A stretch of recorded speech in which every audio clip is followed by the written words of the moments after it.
Morning student, कैसे हैं आप लोग। आशा है कि आप लोग बहुत अच्छे होंगे। पिछले क्लास में हम लोग कौन से चिन्ह क्या होते हैं, किस चिन्ह को हम क्या कहते हैं और किस चिन्ह का उपयोग हम कैसे करते हैं वो सब हम जाने थे और कुछ क्वेश्चन को भी सॉल्यूशन किए थे। तो चलते हैं दूसरे क्लास में और इस क्लास में आप लोग की तरफ पूरी से पूरी जो है जानकारी आपको मिलेगी कि किस चिन्ह को कब कैसे और कहाँ उपयोग करते हैं। तो चलिए आगे हम बढ़ते हैं। क्वेश्चन हम इस प्रकार से हम बताए थे कि 5 + 6 - 8 इस प्रकार का क्वेश्चन हम बताए थे पिछले क्लास में। तो इसमें हम क्या कर सकते हैं, पहले ही हम बता दिए थे कि पहले जो है भाग का काम होता है, उसके बाद गुना का काम होता है, उसके बाद जो है प्लस का, उसके बाद माइनस का। तो यहाँ पे भाग है, पहले क्या है मेरा भाग है। तो भाग हम यहाँ पे देख रहे हैं क्वेश्चन में कि नहीं है, भाग क्या है, नहीं है हमारे क्वेश्चन में। तो भाग का काम हम नहीं करेंगे। उसके बाद गुना है, तो क्वेश्चन में देखना है हमको कि गुना है कि नहीं है। तो देख रहे हैं कि गुना नहीं है हमारे क्वेश्चन में। उसके बाद प्लस है, तो प्लस देखते हैं कि है। हम पिछले क्लास में बताए थे कि किसी भी संख्या के पीछे अगर कोई चिन्ह नहीं रहे तो वो संख्या जो है प्लस में रहेगा। किसी भी संख्या के पीछे अगर कुछ भी नहीं रहता है तो वो संख्या किस में रहता है, प्लस में रहता है। अगर मान लीजिए किसी संख्या के पीछे अगर माइनस है तो वो संख्या माइनस में रहेगा। तो हम देखते हैं यहाँ 5 के पीछे कुछ नहीं है, तो 5 हमारा क्या चीज में है, प्लस में है। 5 क्या चीज में, प्लस में होगा। और 6 के पीछे प्लस है तो 6 भी क्या चीज में हो जाएगा, प्लस में हो जाएगा। तो 6 और 5 कितना हो जाएगा, टोटल 11 हो जाएगा। उसके बाद माइनस का काम है, तो माइनस है इसमें। उसके बाद माइनस वाला 8 है, माइनस को हम 8 लिख लेते हैं और 11 में से 8 घटाएंगे। 11 में से कितना घटाना है हमको, 8 घटाना है। तो कितना बच जाएगा मेरा, टोटल यहाँ पे बच जाएगा 3। 3 क्यों बचा, 3 प्लस में है या माइनस में है। तो आप लोगों को हम पहले ही बता चुके हैं कि कोई भी संख्या के पीछे अगर कुछ भी नहीं रहे तो वो संख्या क्या चीज में होगा, प्लस में होगा। तो 3 के पीछे कुछ भी नहीं है तो 3 क्या चीज में हो जाएगा, प्लस में होगा। प्लस में क्यों होगा, क्योंकि यहाँ पे प्लस में ज्यादा है, प्लस वाला संख्या क्या है, ज्यादा है, और माइनस वाला संख्या क्या है, कम है। तो इस प्रकार से हम ये क्वेश्चन को सॉल्व कर सकते हैं। तो चलिए दूसरे क्वेश्चन की ओर बढ़ते हैं। अगर मान लीजिए हम -6 + 4 - 8 गुना गुना 3 लिखते हैं। क्या लिखते हैं, गुना 3 लिखते हैं। तो हम यहाँ पे देखते हैं कि पहले किसका काम होगा, पहले हम लोग भाग का काम करते हैं। तो भाग इसमें क्वेश्चन में नहीं है, भाग क्या है इस क्वेश्चन में नहीं है, तो भाग का काम हम नहीं करेंगे। उसके बाद मेरा क्या है, गुना है। उसके बाद क्या है, गुना है। तो देखते हैं हम यहाँ पे कि गुना है, गुना क्या है। तो हम पहले पहले हम बता चुके हैं कि माइनस गुना प्लस, माइनस गुना प्लस क्या होता है, प्लस होता है। माइनस गुना प्लस क्या होता है, प्लस होता है। क्या प्लस होता है, नहीं होता है।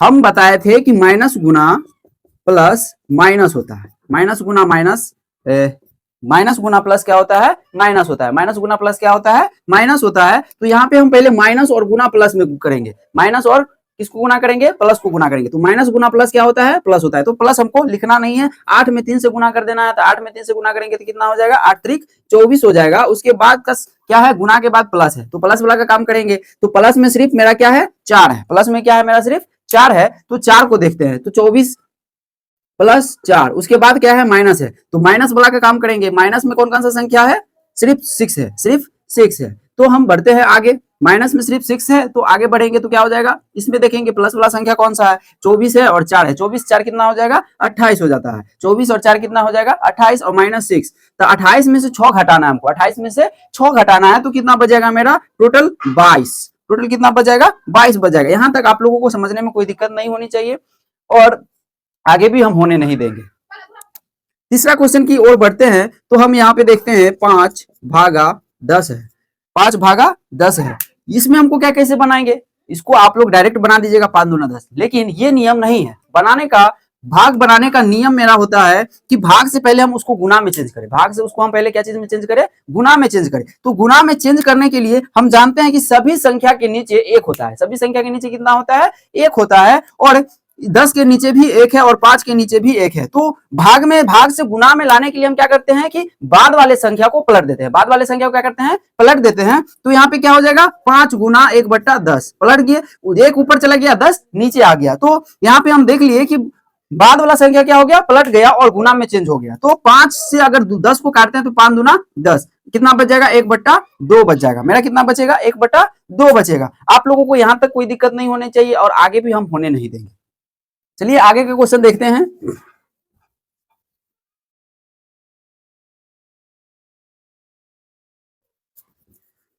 एक बात आप लोगों को कहना चाहते हैं कि पहले आप लोग कहीं भी पढ़िए, पहले विश्वास रखिए जो पढ़ाते हैं। पहले उन पर विश्वास करिए, फिर आप कुछ सीख पाइएगा। वरना आप विश्वास जब तक नहीं करेंगे कि हम कुछ सीख रहे हैं, तब तक आपको कुछ भी सीखने का मौका नहीं मिलेगा। अपना शुरू करिए और विश्वास करने के बाद हमको पूरा उम्मीद है कि आप लोग पूरा पूरा सीखिएगा। तो चलिए हम क्वेश्चन की ओर बढ़ते हैं।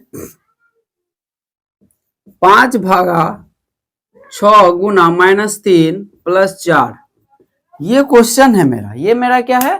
क्वेश्चन है। तो इस क्वेश्चन को हम कैसे सॉल्व करेंगे? इस क्वेश्चन को हम कैसे सॉल्व करेंगे? तो चलिए देखते हैं कि हम इस क्वेश्चन को कैसे सॉल्व कर सकते हैं। तो यहाँ पे भाग है, तो भाग का काम करने के लिए हमको क्या करना पड़ता है? भाग से पहले हमको गुना में जाना होता है। भाग से क्या चीज में जाना होता है? गुना में जाना होता है। तो भाग से अगर गुना में हम जाते हैं तो हमको पता है कि हर संख्या के नीचे क्या होता है? 1 होता है। सभी संख्या के नीचे कितना होता है? 1 होता है। तो हम 6 के नीचे भी 1 देखते हैं। क्या 6 के नीचे भी 1 देखते हैं? तो 5 गुना 1/6 गुना -3 + 4, इस प्रकार से हम लिख सकते हैं। लिख सकते हैं कि नहीं लिख सकते? लिख सकते हैं। जैसा था वैसा कर दिए। पहले भाग का काम करना है, यानी कि पहले भाग का ही काम करना है। तो चलिए आगे हम बढ़ते हैं। मान लीजिए 5 के पहाड़ा में 6 नहीं आता है। 5 का अगर टेबल हम पढ़ते हैं तो 6 कटेगा क्या? नहीं कटेगा। तो इधर से अगर देख लेंगे तो 3 से हम मेरा 6 क्या हो रहा है? कट रहा है। तो 3 इकाई 3 और 3 दूना 6 कट गया मेरा। अब देखते हैं गुना करते हैं। अब क्या करेंगे? गुना करेंगे। 5 से 1 में गुना करेंगे 5 हो जाएगा, और 5 में -1 से गुना करेंगे तो -5 हो जाएगा, और प्लस में है 4। प्लस में कितना है? 4 है, और बट्टा में कितना हो जाएगा मेरा? 2। बट्टा में कितना हो जाएगा? 2 हो जाएगा। आप लोगों को भिन्न का जोड़ घटाव आता होगा, या नहीं भी आता होगा तो कोई बात नहीं है, यहाँ पे हम सिखा देंगे।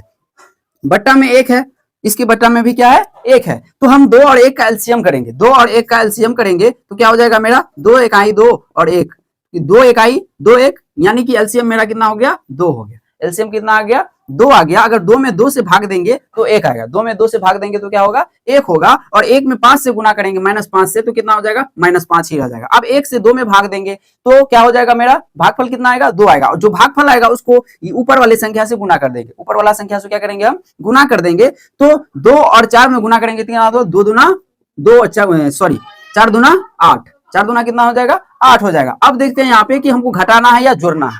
घटाना है या जोड़ना है। तो हम देखते हैं कि प्लस में ज्यादा है, माइनस में कम है। प्लस में ज्यादा है और माइनस में कम है। तो 8 में से हम 5 को घटा लेंगे। 8 में से 5 को घटा लेंगे तो कितना हो जाएगा? 3/2। यही मेरा आंसर हो जाएगा। ये मेरा क्या होगा? आंसर होगा। तो आप लोगों को अभी तक समझने में कोई दिक्कत नहीं होगा। इस प्रकार का क्वेश्चन अगर आप लोगों को मिलेगा तो आप लोग फाइनली बना सकते हैं। हम देखते हैं यहाँ पे एक बार और रिवीजन कर लेते हैं। हम देखते हैं कि पहले किसका काम होगा? भाग का, उसके बाद गुना का, उसके बाद प्लस का, उसके बाद माइनस का काम होगा। यहां तक आप लोगों को समझने में कोई दिक्कत नहीं है।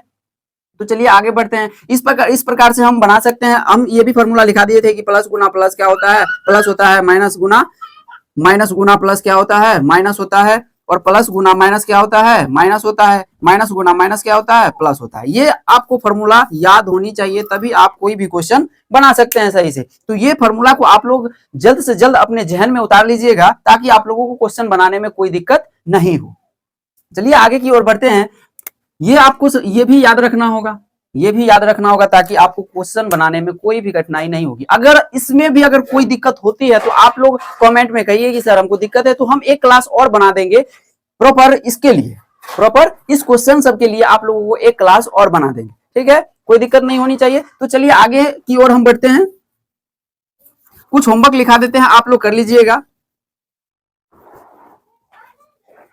ताकि आप लोगों का रिवीजन होते रहेगा। कुछ होमवर्क लिखा देते हैं, आप लोग घर से बना लीजिएगा।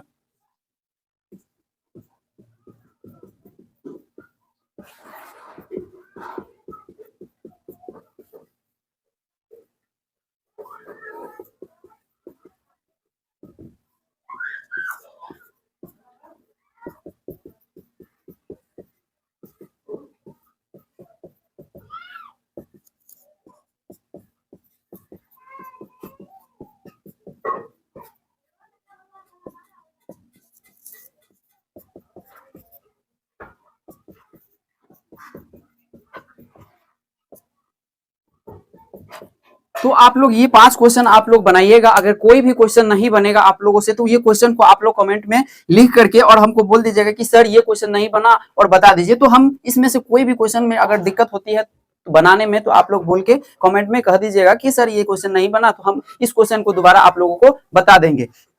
तो चलिए ये आप लोगों को लिख लेना है, बना लेना है घर से। आगे की ओर चलते हैं हम।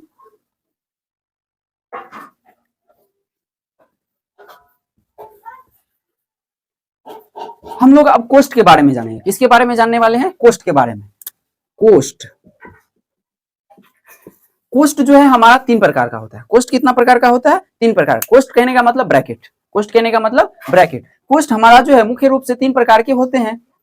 देखते हैं कि कौन कौन सा कोष्ट होता है। तो पहला कोष्ट होता है छोटी कोष्ट। ये जो कोष्ट होती है, ये जो कोष्ट होती है, इसको हम छोटी कोष्ट कहते हैं। कौन सा कोष्ट कहते हैं? छोटी कोष्ट। और ये जो कोष्ट होती है, ये जो कोष्ट, इसको हम कहते हैं मझौल कोष्ट। क्या कहते हैं? मझौल कोष्ट। और ये जो कोष्ट होती है, ये कोष्ट, इसको कहते हैं बड़ी कोष्ट। इसको क्या कहते हैं? बड़ी कोष्ट कहते हैं। इसको हम लोग बड़ी कोष्ट कहते हैं।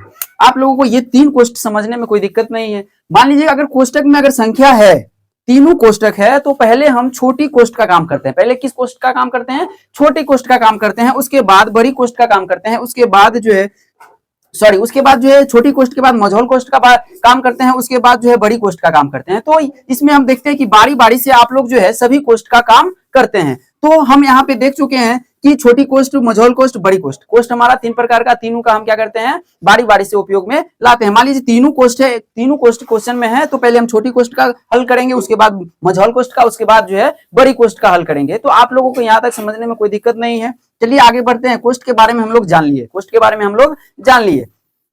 यहां तक जानने में आप लोगों को कोई दिक्कत नहीं होनी चाहिए। और एक बात और जान लीजिए कि कोष्टक का मतलब होता है गुना। कोष्टक का मतलब क्या होता है? गुना होता है। तीनों में से कोई भी कोष्टक रहेगा, उसका मतलब ही क्या होता है? गुना होता है। कोष्टक का मतलब क्या होता है? गुना होता है। तो ये बात आप लोगों को याद रखनी है। कुछ मुख्य बातें बता देते हैं जिसको आप लोगों को याद रखना है मैथ बनाने के समय, मैथ बनाने के समय में। तो आप लोग चलिए तैयार हो जाइए कुछ बातों को ध्यान में रखने के लिए। देखिए, कहीं भी अगर पढ़िएगा तो पहले बेसिक जरूरी होता है। क्या होता है? बेसिक जरूरी होता है। बेसिक अगर आप लोगों को नहीं पता होगा तो आप लोग मैथ बना नहीं पाइएगा, मैथ बना नहीं पाइएगा। तो आप लोगों को मैथ समझ में नहीं आएगा, तो मैथ आप लोगों को अच्छा नहीं लगेगा। धुरंधर एकेडमी के साथ जो है आप लोग जब जुड़िएगा तो आप लोगों को लगेगा कि सही में हम मैथ पढ़ रहे हैं, और मैथ पढ़ने में आप लोगों को बहुत ही मजा आने वाला है। तो हम यहाँ पे पहली बात कह देते हैं कि हम 1 से 100 तक, 1 से 100 तक आप लोगों को याद कर लेनी है। 1 से 100 तक याद कर लेनी है। उसके बाद दूसरा क्वेश्चन जो है 2 से 20 तक का जो है टेबल, 2 से 20 तक का जो टेबल है वो आप लोगों को याद कर लेनी है, ताकि कहीं से भी गुना करने में आपको दिक्कत नहीं हो। उसके बाद 3 नंबर में आएगा, 3 नंबर का बात, ये दोनों आप लोग खुद से कर सकते हैं, कोई दिक्कत नहीं है, खुद से कर सकते हैं। उसके बाद जो है वर्ग, वर्ग होता है। वर्ग कहने का मतलब होता है स्क्वायर। वर्ग कहने का मतलब स्क्वायर होता है। पावर जिसको हम बोल सकते हैं, वर्ग को हम पावर या स्क्वायर भी बोल सकते हैं। तीनों बात हम बोल सकते हैं, तीनों का मतलब एक ही होता है। तो वर्ग आप लोगों को जो है 1 से 50 तक कर लेनी है।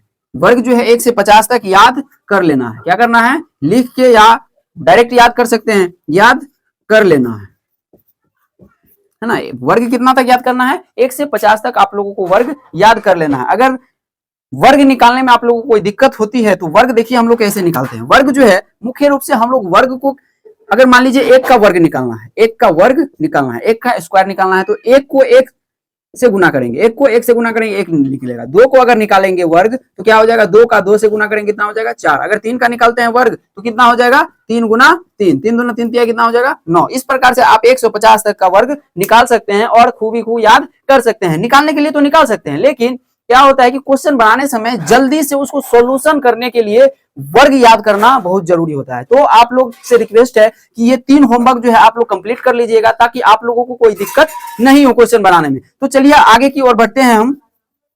ये 3 होमवर्क आप लोग कंप्लीट कर लीजिएगा, ताकि आप लोगों को कोई भी क्वेश्चन बनाने में दिक्कत नहीं हो, कोई भी क्वेश्चन बनाने में दिक्कत नहीं हो। चलिए आगे की ओर बढ़ते हैं हम।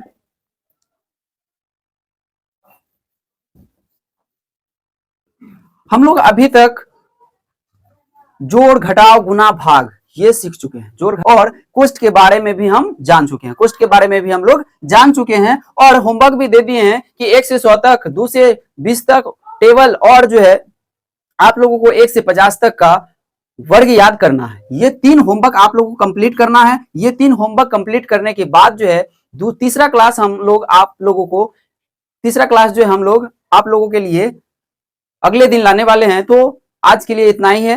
आप लोग को जितना भी होमवर्क मिला है आप लोग कंप्लीट कर लीजिएगा, ताकि आप लोगों को मैथ सीखने में कोई भी दिक्कत नहीं हो। और धुरंधर एकेडमी के साथ अगर जुड़े हैं तो आप लोगों को विश्वास रखना होगा कि हम सीखेंगे कुछ और मैथ में 100 में 100 लाएंगे, मैथ में हम 100 में 100 लाएंगे। धुरंधर एकेडमी आज वादा कर रहा है कि जितने भी बच्चे हमारे क्लास से जुड़ेंगे उन सबको 100 में 100 दिलाने का हमेशा प्रयास रहेगा, 100 में 100 दिलाने का हमेशा प्रयास रहेगा। तो जुड़े रहिए धुरंधर एकेडमी से और अपना पढ़ाई जो है स्टार्ट रखिए। ठीक है, थैंक यू।